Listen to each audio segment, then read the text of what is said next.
지금 들어온 속보를 보니까 이제 앞서서 이제 김문수 후보가 아침에 법적인 조치 얘기했잖아요. 네.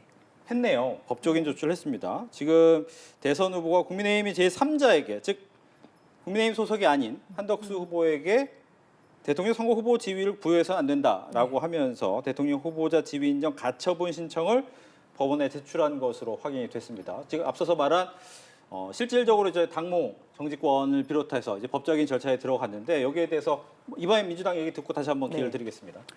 글쎄요, 일단 법적 절차가 시작이 됐다라는 것은 이 싸움 자체가 그대로 어떤 회동 자체가 성공하거나 아니면 단일화 과정이 조기에 마무리될 가능성은 거의 없어졌다라고 봐야 될 것 같습니다.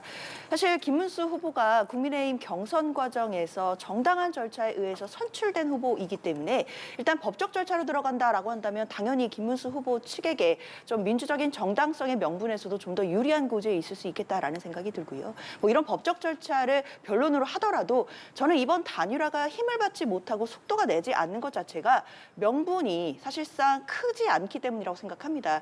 사실 지금 단일화를 하겠다라는 명분이 국민의힘에서는 결국 이재명 후보만큼은 막아야 된다라는 취지로 저는 여겨지거든요. 결국 이재명 후보에 대해서 공포 마케팅을 하고 있다고 생각을 합니다.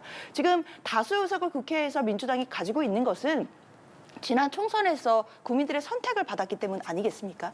거기에서 뭐 마치 우리가 뭐 사법부를 겁박한다 뭐 이런 이야기들이 나오고 있지만 사법부를 겁박한다라기보다는 절차적인 정당성에 대한 문제 제기입니다. 전원합의체가 회부한 지 9일 만에 선고를 했고 그 선고 자체가 항소심의 결과와는 전혀 다른 결과였기 때문에 과연 졸속 심리가 아니었는지 충실한 심판이 있었는지에 대해서 문제 제기하는 목소리들이 있었고요. 뿐만 아니라 대법원이 정치에 개입한 것 아니냐라는 국민적인 의혹들이 있었습니다. 이런 부분들을 국회에서 확인하는 건 전 당연한 책무라고 생각을 하고요. 그렇기 때문에 사법부를 겁박하기 위한 것이 아니라 사법부라고 할지라도 절차적인 정당성의 문제라든지 또는 정치적인 중립성 문제에 대해서 국민들이 보시기에 의혹이 있다라고 한다면 확인하는 과정은 국회가 해야 할 일이라고 저는 생각합니다. 네, 김문수 후보가 후보 지위 인정해달라는 가처분 신청을 법원에 낸 거. 저도 뭐 국회에 한 4년 동안 의원 생활했습니다만 그 정치의 영역에서 해결해야 될 것을 법원으로 가져가는 거는 저는 그것은 좀 좋지 않다고 생각합니다. 사법의 영역으로. 네. 지금 이것은 국민의힘의 내부적인 상황이고 이것을 지금 대선이라는 굉장히 중요한 선거를 앞두고 또 법원에 가서 판단해달라고 하면 사실 법원으로서도 굉장히 부담스러울 수밖에 없고요.